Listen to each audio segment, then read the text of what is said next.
highlighting how the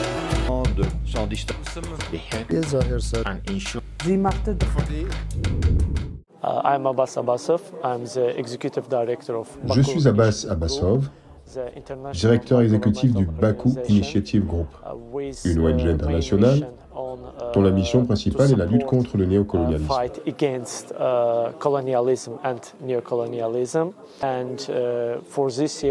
Pour l'année 2023, nous avons déjà organisé pas moins de 4 conférences internationales autour des sujets de la décolonisation et du néocolonialisme. Depuis juillet, nous participons à des conférences qui sont organisées dans le cadre du mouvement des non-alignés par la République d'Azerbaïdjan. Et lors de la première rencontre, d'ailleurs en juillet, on a convenu avec les autres colonies françaises qui participaient de créer un groupe qu'on appelle le groupe d'initiative de Bakou. Et régulièrement, il y a des conférences. Et cette fois-ci, nous sommes venus nous participer à cette conférence sur le colonialisme, néocolonialisme, droits de l'homme, paix et sécurité. Je représente donc le mouvement de décolonisation, le MDES, et par là même la Guyane aussi à cette conférence. Nous sommes ici effectivement à l'initiative du groupe de Bakou, du groupe de l'Azerbaïdjan qui a été mis en place effectivement pour un peu rassembler les dernières colonies françaises et même voir aussi des pays africains qui luttent contre le néocolonialisme pour faire part de la situation de notre pays en fait et d'éclairer un petit peu les pouvoirs internationaux de la situation coloniale qui persiste en Guadeloupe et qui persiste également dans de nombreuses îles de la Caraïbe d'ailleurs qui sont effectivement sous domination française. Il est important de discuter des problématiques liées aux pratiques néocolonialistes dans les relations internationales et c'est pour cela que je suis là. Je suis adhérente et militante de l'Union calédonienne, puis je partie de la Nouvelle-Calédonie. Également membre du FLNKS qui a été constitué par les groupes de la Mélanésie. C'est un groupe similaire en fait à celui du groupe Initiative Bakou. C'est pour pouvoir porter la voix de la revendication de l'accession à la pleine souveraineté du peuple kanak en Nouvelle-Calédonie. Le fait d'être ici, c'est justement dans le cadre de porter au niveau national et international les causes du peuple kanak dans la question de l'indépendance et la sortie de la décolonisation. Notre présence ici, c'était encore une fois pour saisir l'opportunité de l'invitation du GIB, pour parler de nous, regarder les difficultés des autres pays frères aussi, et regarder comment on peut s'inscrire des perspectives qui ont été réaffirmées par l'Assemblée générale des Nations Unies, qui a adopté l'ensemble des textes relatifs à la décolonisation. Et effectivement, il y a des leviers positifs sur lesquels on doit continuer à travailler, consolider les liens, mais aussi regarder des programmes d'action, notamment autour de la communication par exemple, autour de la jeunesse, autour des ressources naturelles, d'autres secteurs stratégiques sur lesquels on va pouvoir continuer à construire notre lutte jusqu'à la souveraineté de notre pays. Today, we conducted Les thèmes principaux de cette conférence internationale sont le néocolonialisme, les droits de l'homme, la paix et la sécurité. United Nations headquarters in Geneva, their focus on human rights issues. Nous sommes à Genève, dans les locaux des Nations Unies. Pour qui ces sujets sont importants? We have to organize such events, and the main topic should be on human rights. Nous avons rassemblé des collègues, des amis, des représentants de mouvements nationalistes et indépendantistes pour parler des droits de l'homme, paix et sécurité dans leur propre pays.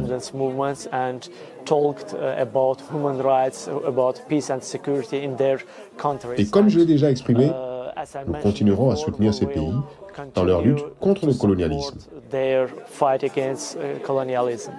Nous menons une lutte contre le colonialisme français. Et toutes les occasions que nous avons d'internationaliser nos problèmes, de les populariser, de faire connaître les méfaits du colonialisme dans le pays, nous en profitons. Alors c'est vrai que cela nous vaut un certain nombre de pressions, mais je pense que ce travail, en tout cas international, est essentiel, surtout dans le contexte, comme je l'ai rappelé, où il y a eu un empoisonnement massif du peuple martiniquais au chlordécone ou à la chlordécone, ce qui fait que 92% des Martiniquais et des Guadeloupéens ont des traces de chlordécone dans leur sang aujourd'hui. Ce type d'événement nous permet effectivement de rentrer en contact les uns avec les autres. Déjà, ça aussi de créer cette espèce de plateforme, de contact, de partage d'expérience, de voir que ce que nous ressentons, qui peut parfois être traduit par la France comme une forme de séparatisme entre guillemets, ben c'est ce que ressentent aussi d'autres pays qui sont du Pacifique notamment et qui ont exactement les mêmes problématiques que les nôtres, c'est-à-dire une spoliation de leurs terres, une spoliation de leur culture, des écocides. En Guadeloupe et en Martinique, on peut parler d'un pesticide qui est le chlordécone. En Guyane, on peut parler effectivement du mercure avec l'orpaillage. Et en Polynésie, on peut parler effectivement des essais nucléaires. Ben, tout ça, ça montre qu'effectivement, nous avons des points sur lesquels nous pouvons nous appuyer et qu'il y a effectivement des similitudes dans ce colonialisme. Yes, there are some problems. En effet, we cannot say also just peace is important, or mais on ne we peut cannot pas say dire qu'il just est essentiel soit de vivre dans la paix, soit de vivre dans la sécurité. L'un ne va pas sans l'autre. Il y a donc des défis à relever dans les pays africains et ils le feront parfaitement une fois qu'ils se seront sortis du système colonial et seront totalement libres et indépendants. Je vais tout faire pour pouvoir faire entendre la voix de mon peuple ici, avec le soutien du groupe Initiative Bakou et des 120 pays du mouvement des non-alignés. Firstly, our participants, our friends, la plupart des participants à cette conférence sont issus des mouvements nationalistes dans des pays qui ont malheureusement été colonisés, comme la Martinique, la Nouvelle-Calédonie, la Polynésie française, la Corse.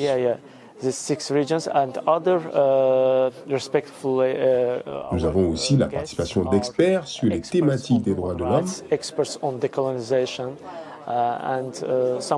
et de la décolonisation et qui travaillent dans ces domaines aux Nations Unies.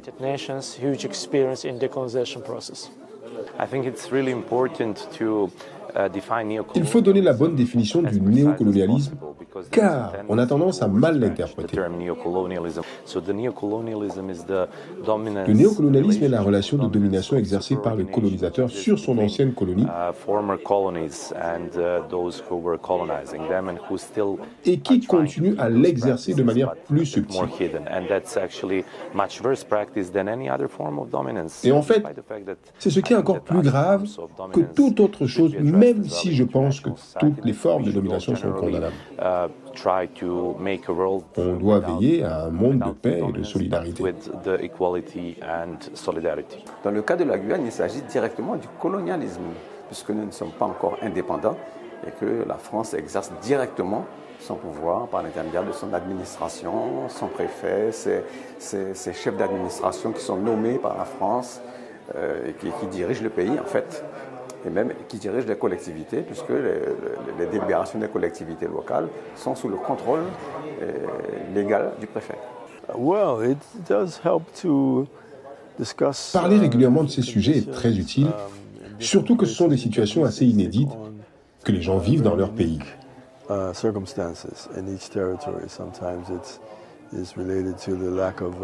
Parfois, c'est dû au manque de réelle autorité gouvernementale. Parfois, ce sont des problèmes liés au commerce, à l'économie ou aux ressources naturelles. Mais la définition du néocolonialisme est variable selon le contexte, mais c'est principalement l'exploitation des ressources naturelles qui est la vraie question. Ce type de réunion a plusieurs aspects intéressants. D'abord, ça sert à réunir et cela nous permet de mieux coordonner nos luttes. C'est à la suite de ces réunions que nous avons pris par exemple la décision de faire inscrire la Martinique, la Guadeloupe, la Guyane et la Corse sur la liste des pays à décoloniser et de faire une démarche dans cette direction. Et de même, nous faisons une démarche pour être membres observateurs au sein du mouvement des pays non alignés. Deuxièmement, cela nous permet en difficulté le colonialisme français Parce que le colonialisme français aime coloniser en silence. Quand on en parle, il devient enragé, c'est ce qui se passe aujourd'hui, mais nous persistons dans cette démarche d'internationaliser notre combat. La France se considère comme un État pacifiste. Et à Paris, on qualifie de séparatistes les peuples qui demandent leur indépendance. Pourtant, ils sont géographiquement à des milliers de kilomètres de la capitale française. Donc, comment peuvent-ils être taxés d'être séparatistes alors que dans les faits, ils ne sont pas rattachés, puisqu'ils se trouvent à des milliers de kilomètres, avec aucun espoir réel de vivre à Paris. Et ce n'est pas un problème franco-français, mais c'est celui de tous les empires coloniaux qui ne veulent pas perdre leur territoire, d'où ce néocolonialisme. Comme on participe à des réunions internationales, on informe les autres pays de la réalité coloniale de nos pays, puisque pour certaines élites, y compris chez nous ou à l'extérieur, on considérait que la question coloniale était réglée. En fait, elle n'est pas réglée, nous sommes en plein dedans. Et donc, ces conférences servent à ça, informer de la réalité de nos pays et expliquer que nous voulons être réinscrits sur la liste des pays à décoloniser et donc voir comment on peut avoir un soutien au niveau international et aussi coordonner nos luttes au niveau de chaque pays. C'est un message de paix et de prospérité aussi, qu'on continue à porter à l'égard de l'État français, parce qu'on n'est pas contre le peuple français.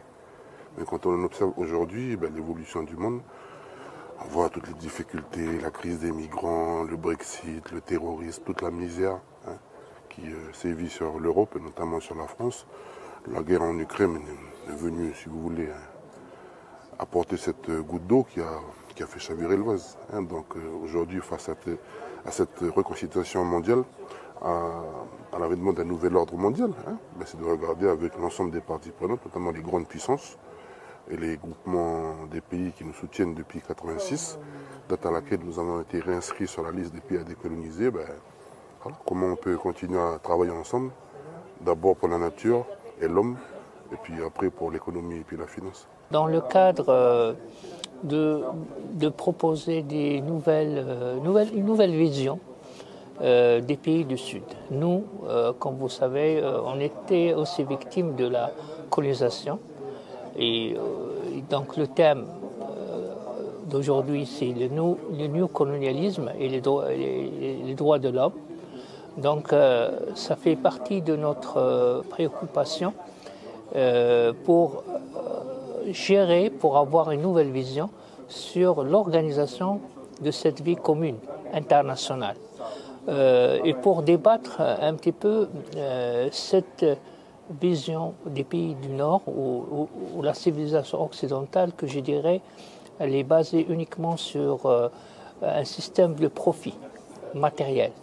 Et donc, nous, je pense, les pays du Sud, on a l'obligation, je dis bien, on a l'obligation d'apporter une nouvelle vision.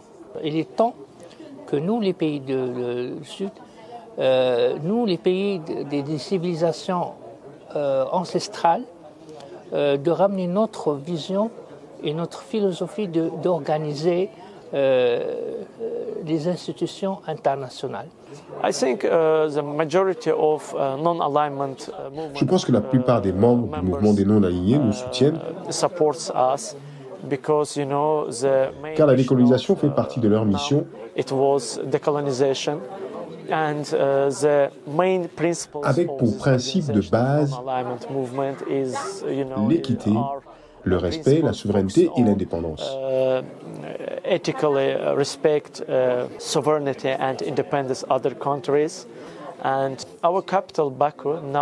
Bakou, la capitale de notre pays, sert aujourd'hui de plateforme internationale pour les pays comme la Nouvelle-Calédonie, la Polynésie française, la Martinique, la Corse. Ils se tournent vers notre plateforme pour les soutenir dans leur lutte contre le colonialisme. Sans distance.